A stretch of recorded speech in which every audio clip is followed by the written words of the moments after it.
So now अभी हम पढ़ेंगे रेस्पॉन्स टू एबायोटिक फैक्टर। ठीक है, एबायोटिक फैक्टर जो अपने पर टवेल्स उसका रेस्पॉन्स कैसे ऑर्गेनिज्म करता है, ठीक है, और उसके बेसिस में कैसे कैसे कैटेगराइज होता है and what are the various adaptation, हम उसको भी पढ़ेंगे।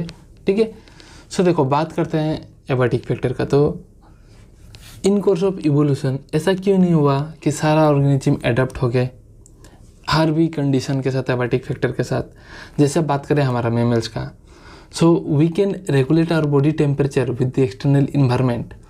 हम अपने बॉडी टेम्परेचर को रेगुलेट कर सकते हैं, इसको हम बोलते हैं हेमोस्टेसिस। ठीक है, homeostasis. And homeostasis process is energetically very expensive, काफ़ी एटीपी खर्च करना पड़ता है। ठीक है, बट लोअर ऑर्गेनिज्म अगर इतना खर्च कर दे एनर्जी जितना उनका बॉडी में बनेगा ही नहीं एडाप्ट करने के लिए, तो कहाँ से वो अपने बॉडी को कैसे अपने बॉडी को रेगुलेट करेंगे? नहीं समझे? सुनो, मैं मेरे बॉडी को इंटरनल टेम्परेचर जो है मेरा बॉडी का मैं रेगुलेट कर सकता हूँ। ठीक है, एक्सटर्नल इन्वायरमेंट के साथ। अगर मेरे को ठंडा लगा तो मैं कँपने लगूंगा, तो मेरे बॉडी में हीट आ गया कि नहीं। और मेरे को अगर गर्मी लगा तो मैं स्वेट करूँगा, स्वेट निकलेगा, ठंडा हो जाएगा मेरा शरीर, राइट। बट लोअर ऑर्गेनिजम्स, काफ़ी मैक्सिमम ऑर्गेनिज्म, एप्स और मेमल्स, बर्ड्स और मेमल्स को छोड़कर बाकी सब जो होते हैं वो अपना बॉडी टेम्परेचर को मेंटेन नहीं कर सकते हैं। They cannot regulate, they cannot maintain their constant body temperature. ठीक है, कुछ गलत बोल दिया मैंने यहाँ, इसको कट करना पड़ेगा मेरे को थर्ड वीडियो। देखता हूँ यहाँ थर्ड वाले में 2 मिनट में। So now will study about the response to abiotic factor. तो विल जो हमने पढ़ लिया इससे लास्ट वीडियो में, फैक्टर कैसे रेस्पॉन्स करता है ऑर्गेनिज्म। ठीक है, सो देखिए आज हम लोग जो है मेमल्स और बर्ड्स, याद रखिएगा मेमल्स और बर्ड जो होते हैं हम अपना इंटरनल बॉडी टेम्परेचर को कांस्टेंट रखते हैं। बाहर के टेम्परेचर के साथ हमारा बॉडी टेम्परेचर चेंज नहीं होता। अब इतना गर्मी हो रहा है, देखिए मैं पसीना इधर, मतलब पसीना चल रहा है मेरा पूरा पसीना। ठीक है, बिकॉज गर्मी है, फैन ऑन नहीं कर सकता मैं, ऑन करने से तो ठंडा लग ही जाएगा, बात बता रहा हूँ। तो मेरे बॉडी से पसीना निकल रहा है ताकि मेरे को थोड़ा ठंडा फील हो जाए, हवा लगे तो। ठीक है, और मेरे को ठंडा लगने से मैं कँपने लग जाता हूँ, क्यों? ताकि मेरा बॉडी में हीट जनरेट हो। तो एक्सटर्नल टेम्परेचर जितना, एक्सटर्नल फैक्टर कितना भी चेंज हो, मेरा बॉडी का टेम्परेचर इंटरनल चेंज नहीं हो रहा, कंस्टेंट रहता है, because I am regulating it. तो इस प्रोसेस को हम कहते हैं homeostasis, which is energetically expensive. जब कपूंगा तो मेरे बॉडी का एनर्जी जा रहा है कि नहीं भाई? ठीक है, सो क्वेश्चन ऐसा भी है कि क्यों इवोल्यूशन के दौरान आपका सारा ऑर्गेनिज्म जो है अडेप्ट नहीं हुए, मतलब वो रेगुलेटर नहीं बने, क्यों? क्योंकि सबके लिए पॉसिबल नहीं है, because homeostasis is energetically expensive process, काफ़ी एनर्जी होता है इसमें। अब किसी ऑर्गेनिज्म में 10 ATP है सपोज, और उसका बॉडी को कंस्टेंट टेम्परेचर मेंटेन करने के लिए उसको 50 ATP खर्च करना पड़ेगा, कहाँ से करेगा? So this is the one of the reason. ठीक है, and why we mammal are so successful, because we can regulate our body temperature. ठीक है, हमारा बॉडी टेम्परेचर चेंज नहीं होता। तो उस रेस्पॉन्स के बेसिस में ऑर्गेनिज्म जो है अलग अलग कैटेगरी में डिवाइडेड है। ठीक है, इधर मैं डालता हूँ इंटरनल लेवल, मेरा बॉडी का इंटरनल टेम्परेचर लेवल, और इधर डालता हूँ एक्सटर्नल फैक्टर। देखिए, सो जैसे जैसे आपका देखिए एक्सटर्नल फैक्टर बढ़ता है, बट मेरा इंटरनल लेवल कुछ चेंज ही नहीं हो रहा है, कंस्टेंट है इंटरनल लेवल, बिकॉज मैं रेगुलेट कर लेता हूँ। सो ऐसे ऑर्गेनिज्म को बोलते हैं रेगुलेटर, जो कि एप्स और मेमल से, याद रखिएगा। ठीक है, और देखिए फिर कोई ऑर्गेनिज्म, नेक्स्ट वाला देखिए, कोई ऑर्गेनिज्म ऐसा है कि इधर चेंज किया तो आपका इंटरनल टेम्परेचर भी बढ़ा, एक्सटर्नल और बढ़ा दे तो इंटरनल भी बढ़ा, एक्सटर्नल और बढ़ाए तो इंटरनल और बढ़ा, एक्सटर्नल बढ़ाए तो और बढ़ाया, मतलब कि they can not regulate their body temperature. ठीक है, जो एक्सटर्नल तो उसी के साथ वो कॉप अप करना पड़ता है उसको, उसे ऑर्गेनिज्म को हम कहते हैं कॉन्फर्मर्स। सी फॉर कॉन्फर्मर्स, तो सी फॉर कॉम्प्रोमाइज, ये कॉम्प्रोमाइज ऑर्गेनिज्म होते हैं, दे कैन नॉट रेगुलेट। और 90% प्लांट्स और एनिमल्स इसी कैटेगरी में आते हैं, कॉन्फर्मर्स में। ठीक है, थर्ड कैटेगरी जो है वो होता है पार्शियल रेगुलेटर। रेगुलेटर है बट पार्शियल, बाद में रेगुलेट करना चालू करता है, पहले तो इसको समझ ही नहीं आता। देखिए एक्सटर्नल टेम्परेचर फैक्टर चेंजेस होता है, इंटरनल भी चेंज होगा, एक्सटर्नल बढ़ा इंटरनल भी बढ़ा, एक्सटर्नल बढ़ा इंटरनल भी बढ़ा, बाद में इसका बॉडी अडेप्ट हो जाता है और रियलाइज करने लगता है नो, और बाद में और एक्सटर्नल फैक्टर बढ़े तो इसका और इंटरनल लेवल चेंज नहीं होगा, that means it will now regulate. So partial regulator क्या होता है? 50% रेगुलेटर, 50% कन्फर्मर होते हैं। ठीक है, सो ये तो होमोस्टेसिस आपका बॉडी, हम लोग का बॉडी दो तरीके से कर सकते हैं ऑर्गेनिजम्स, थर्मो रेगुलेशन मतलब हीट चाहिए, तो ऑस्मो रेगुलेशन मतलब बॉडी फ्लूइड बैलेंस। ठीक है ना, रेगुलेटर जैसे कि बोला 1% ही आता है एप्स और मेमल्स। ठीक है, and why all organisms cannot do regulation, cannot regulate their body, because regulation is energetically भी एक्सपेंसिव प्रोसेस। इसलिए जैसे कि बात करें हम हमिंग बर्ड्स, श्रीव, ठीक है, हमिंग बर्ड, श्रीव, ये सब काफ़ी छोटे बर्ड्स होते हैं। इनका वॉल्यूम काफ़ी छोटा है बट इनका सरफेस, वॉल्यूम छोटा होता है बट इनका सरफेस एरिया ज़्यादा होता है। ठीक है, ये सब बर्ड्स का वॉल्यूम कम बट सरफेस एरिया ज़्यादा होता है, जिसके वजह से they tend to lose heat more. Surface area तो ज़्यादा हीट लूज करेंगे। ठीक है, यही कारण है कि एनिमल्स जो वार्मर एरिया होता है वहाँ एनिमल्स जो होते हैं छोटा होते हैं। ठीक है, और कोल्डर एरिया में लार्जर एनिमल्स होते हैं। ठीक है, क्योंकि कोल्डर एरिया में अगर छोटा एनिमल्स हुए तो क्या होगा, ठंडा लगेगा, वो अपना बॉडी से हीट मेंटेन करने जाएगा, उतना एनर्जी नहीं बनेगा और मर जाएगा। सो इसी को हम बोलते हैं बर्गमैन रूल, याद रखिएगा। ठीक है, बर्गमैन रूल कहते हैं इसे। ठीक है, बर्गमैन रूल्स मतलब क्या, एकदम नॉलेज वाला बात है भाई। ठंडा एरिया में तेरा लार्जर एनिमल रहेंगे और तेरा वार्मर एरिया में एनिमल्स छोटा रहते हैं, इसी को हम कहते हैं बर्गमैन रूल। ठीक है, और एलन रूल्स, और एक रूल्स है एलन रूल्स, मतलब क्या कहते हैं कि कोल्डर एरिया में mammals have shorter limbs and air. Limbs और एयर देखे होगे आपने, काफ़ी छोटा होता है एनिमल्स का कोल्डर एरिया में। क्यों? क्योंकि ज़्यादा सरफेस एरिया होगा तो ज़्यादा हीट लूज करेगा, तो एडप्ट नहीं कर पाएगा। इसलिए कोल्डर एरिया में मेमल्स का शॉर्टर लिम्स और एयर होता है ताकि वो हीट लूज मिनिमाइज कर पाए। ठीक है, तो ये हो गया Allen rule, Bergmann rule, Allen rule, याद रखिएगा। नेक्स्ट, वन बाय वन में सब बता दूंगा एक बार, अभी इतना देख लो, काफ़ी बातें। Next, migration of animal. जब भी एनिमल आपका स्ट्रेसफुल कंडीशन में आपका आया जाता है, कोई भी एक एनिमल स्ट्रेसफुल कंडीशन में आ गया तो उसके पास दो रास्ता होगा, या तो भाग ले अच्छा वाला कंडीशन जगह में, या तो माइग्रेशन कर लो, या फिर सस्पेंड हो जाओ। बैक्टीरिया और फंगाई तो अपने आप को स्पोर से सराउंड कर लेंगे, ताकि जैसे ही फेवरेबल कंडीशन आएगा तो स्पोर ब्रेकडाउन होकर वो जर्मिनेट कर डालेंगे। और बर्ड्स हो गए तो क्या होता है, माइग्रेट करने लग जाते हैं, सुइटेबल कंडीशन में जाने लग जाते हैं जब स्ट्रेसफुल कंडीशन आता है तो। ठीक है, so many migratory bird from Siberia comes to, ठीक है, केलाडियो नेशनल पार्क, भरतपुर, या राजस्थान में, याद रखिएगा। साइबेरिया से बर्ड आता है, ठीक है, केलाडियो नेशनल पार्क जो कि राजस्थान भरतपुर में है, माइग्रेट हो जाते हैं। अब माइग्रेशन भी दो प्रकार का है, एक अगर एक अपने जगह से दूसरे जगह में जा रहे हो तो उसे हम इमिग्रेशन कहते हैं। क्या इमिग्रेशन? वही ट्रिक, इसे यूरोप मतलब बाहर जा रहा है। और आई अगर आ गया, इमिग्रेशन मतलब क्या है, आई मतलब इन, अंदर आ रहा है। ठीक है, आने वाला, और जाने वाले को हम इमिग्रेशन कहते हैं, आने वाले को इमिग्रेशन कहते हैं। ठीक है, वही सस्पेंड हो जाते हैं। सस्टेन में आपका एस्टिवेशन आ जाएगा, एस्टिवेशन में ऐसा रहा मतलब समर स्लीप, हाइबरनेशन मतलब विंटर स्लीप, काफ़ी एनिमल्स विंटर स्लीप में चले जाते हैं विंटर में। बैक्टीरिया फंगा स्पोर डेवलप कर लेता है अनफेवरेबल कंडीशन में। और जू प्लांक्टन जो लेग्स में रहते हैं वो क्या करते हैं, वो अपना डेवलपमेंटल स्टेज, जो डेवलपमेंटल प्रोसेस होता है उसको सस्पेंड कर देते हैं अनफेवरेबल कंडीशन में, और फेवरेबल कंडीशन आता है फिर से डेवलपमेंटल प्रोसेस को कंटिन्यू करेंगे, तो इसको हम कहते हैं डायपोस। ठीक है, सिमिलरली प्लांट्स में सीड क्या होता है, सीड का जो वाटर कंटेंट होता है वो कम हो जाता है, वाटर कंटेंट। ठीक है, और सीड उस समय इनएक्टिव होता है, वाटर कंटेंट कम होने की वजह से सीड का मेटाबॉलिक एक्टिविटी कम होता है, क्योंकि वाटर तो चाहिए होता है।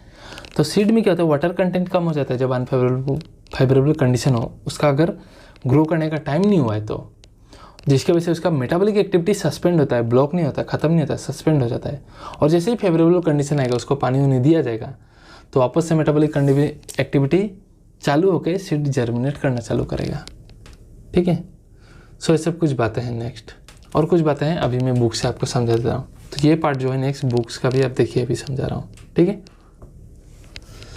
So having realise the abiotic condition of many habitat में वेराइट, ऑब्वियसली वेराई करता है एबायोटिक कंडीशन अलग अलग समय में, अलग अलग जगह में। ठीक है, सो कैसे ऑर्गेनिज्म रहते हैं सब कंडीशन में, तो इसका जवाब देने से पहले हमारे मन में एक क्वेश्चन आएगा कि why a highly variable environment, external environment जब इतना है तो ऑर्गेनिज्म को क्यों इतना बोदर कर रहा है, तकलीफ दे रहा है।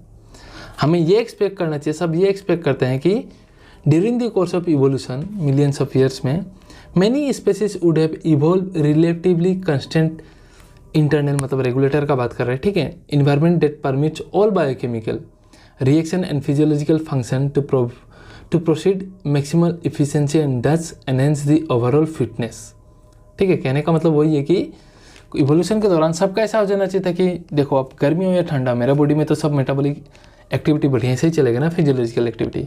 वाई? बिकॉज मेरे बॉडी का टेम्परेचर इंटरनल कांस्टेंट है, आई कैन रेगुलेट। ठंडा लगा तो कपूंगा, गर्मी लगा तो पसीना आएगा। सो सबका ऐसा क्यों नहीं हुआ? तो कारण वही है क्योंकि it is energetically expensive homeostasis maintain करना, ठीक है। वही कारण है जो नेक्स्ट पेज में पता चलेगा। So this consistency for example could be in term of optimal temperature and osmotic concentration of the body fluid, मतलब बैलेंस करना, ऑप्टिमल टेम्परेचर मेंटेन करना हेमोस्टेसिस, एंड ऑस्मोटिक कंसंट्रेशन मतलब क्या? Osmo regulation. So ideally then the organism should try to maintain the constancy, constant internal environment maintain करे by process known as hemostasis। चाहे external environment कितना ही बहराई क्यों ना करे, उससे फ़र्क नहीं आना चाहिए, ठीक है। इसको समझने के लिए एक एनालॉजी लेते हैं, जैसे कि इंसान का ही बात करते हैं। अगर अभी हम लोग का पास में टेम्परेचर बहुत ज़्यादा हो गया, 25 डिग्री से ज़्यादा हो गया, तो हम क्या करेंगे? एयर कंडीशन को ऑन कर लेंगे और हम लोग का बॉडी जो है रेगुलेट हो जाएगा। अगर बहुत हाई टेम्परेचर हो गया गर्मी में, बट ये जो तरीके से मेरे बॉडी में हेमोस्टेसिस हो रहा है, this is not through physiological, it is through artificial means. Although we can do physiological भी, बट ये आर्टिफिशियली हो रहा है, ठीक है। बट अब प्लांट को ऐसा गर्मी लगे तो प्लांट ऐसे ही चालू करेगा क्या? वैसा तो है नहीं प्लांट में व अदर लोअर ऑर्गेनिजम्स में, इसलिए they are not successful in this, ठीक है। तो इसके बेसिस में तीर और जी माता ऑलरेडी बताया, कन्फर्मर्स जो कॉम्प्रोमाइज़ करेंगे, जिसका एक्सटर्नल टेम्परेचर एक्सटर्नल इन्वायरमेंट में चेंज होता है, इंटरनल लेवल में भी चेंज होगा। और रेगुलेटर वो होते हैं हम जिसमें एक्सटर्नल इन्वायरमेंट जितना भी चेंज हो जाए इंटरनल कांस्टेंट रहता है, बिकॉज हम मेंटेन कर लेते हैं बाय होमोस्टेसिस एंड आपका उसके साथ ऑस्मो रेगुलेशन से। So regulator so some animals obviously are unable, homeostasis नहीं कर पाते हैं, ठीक है। some organisms are able to maintain hemostasis by physiological और इवन समटाइम बिहेवियरल का कहने का मतलब क्या है कि लेजर्ड, डेजर्ट में रहने वाला लेजर्ड, उसको गर्मी लगेगा वो बिल में घुस जाएगा, और उसको जब ठंडा लगेगा वो धूप में जाके नाचेगा, देखेंगे हम। तो बिहेवियर मीन से भी हम बॉडी टेम्परेचर को मेंटेन कर सकते हैं, ठीक है। That can maintain body temperature, ठीक है, and osmotic concentration. So all birds and mammal and few lower vertebrates and invertebrate, कुछ ही, ठीक है, नाम नहीं है, but all birds and mammal का बस ये पावर है, कैपेबल है कि वो रेगुलेट कर पाए, थर्मो रेगुलेशन कर पाए, हम ऑस्मो रेगुलेशन कर पाए, ठीक है।